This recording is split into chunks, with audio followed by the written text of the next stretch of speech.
अब हम 29वां अध्याय पढ़ने जा रहे हैं। शिव पार्वती संवाद। नारद जी बोले, हे ब्रह्मा, इसके आगे क्या हुआ? पार्वती जी के उस यश का वर्णन कीजिए, उसे सुनने की बड़ी इच्छा है। ब्रह्मा जी बोले, हे द्विज, जब परमात्मा शिव ने ऐसा कहा था, उनके वचनों को सुनकर आनंद पूर्वक स्वरूप को देखकर पार्वती जी अत्यंत प्रसन्न हुई और अपने पास में बैठे हुए शिव जी को विस्फारित नेत्रों से देखती हुई शंकर के प्रेम से पूर्वक बोली, हे देवेश, आप मेरे स्वामी हैं।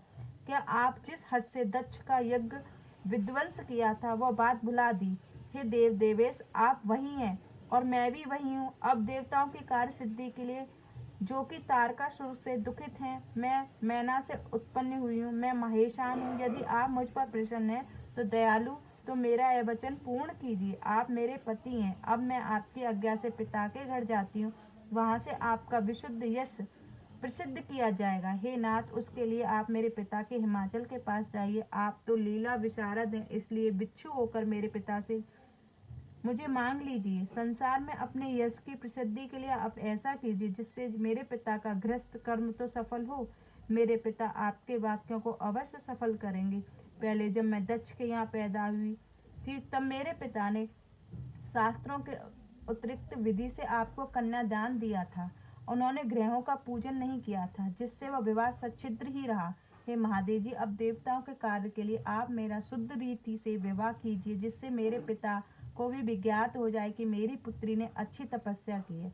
ब्रह्मा जी कहते हैं, पार्वती की इन वाक्यों को सुन शिव जी प्रसन्न हो गिरिजा से बोले, हे महाशक्ति, मैं अब भी यही चाहता हूँ कि यथा चित मांगलिक कार हूँ मैं। यद्यपि मैं सर्वदा ही स्वतंत्र हूँ, तथापि तुमने मुझे परतंत्र कर दिया, क्योंकि सब कुछ करने वाली महामाया प्रकृति तुम ही हो। तुमने इस सारे जगत को महामाया किया है। तुम ही और तुम्ही ने तो गुण और कार्य के भेद संसार का प्रादुर्भाव किया है। परंतु हे शैलेश, मैं हिमालय न जाऊंगा, न भिक्षुक होकर तुम्हारे पिता से तुम्हारी याचना ही करूंगा, क्योंकि याचना करने से तो ऐसा कैसा भी महापुरुष क्यों ना हो लघु हो जाता है। ऐसी स्थिति में तुम ही कहो कि मैं क्या करूं। तब शंकर को प्रणाम कर पार्वती इस प्रकार भक्ति पूर्वक बोली, हे शंकर, आपको मेरा वाक्य प्रश्न पूर्वक करना चाहिए।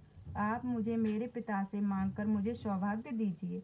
मैं आपकी भक्त हूँ और जन्म जन्म में आपकी पत्नी हूँ, इसलिए आप मुझ पर इतनी तो अवश्य कृपा कीजिए। अधिक क्या कहूँ, हे सर्वज्ञ, मैं आपकी प्रवाह को जानती हूँ। मेरे लिए अद्भुत लीला कीजिए। मेरे लोक में अपना ऐसा यश विस्तृत कीजिए जिससे जानकर संसारी जन शीघ्र संसार सागर से पार हो जाएं। हे नारद, इस प्रकार कहकर पार्वती बार बार शंकर जी को प्रणाम कर कंधा झुकाकर हाथ जोड़ चुप हो गईं। पार्वती के ऐसा कहने पर शंकर ने उस संसार विडम्बन कार्य को हस्तवे स्वीकार किया और अंतर्ध्यान हो कैलाश की ओर चले गए। कैलाश पर सारा वृतांत नंदीश्वर से कहा। भैरव आदि उस वृतांत को सुन आनंद मनाने लगे। भगवान शंकर भी अत्यंत प्रसन्न हो गए। इति शिव महापुराण तृतीय पार्वती खंड का 29वां अध्याय समाप्त। जय गुरु जी शुक्र।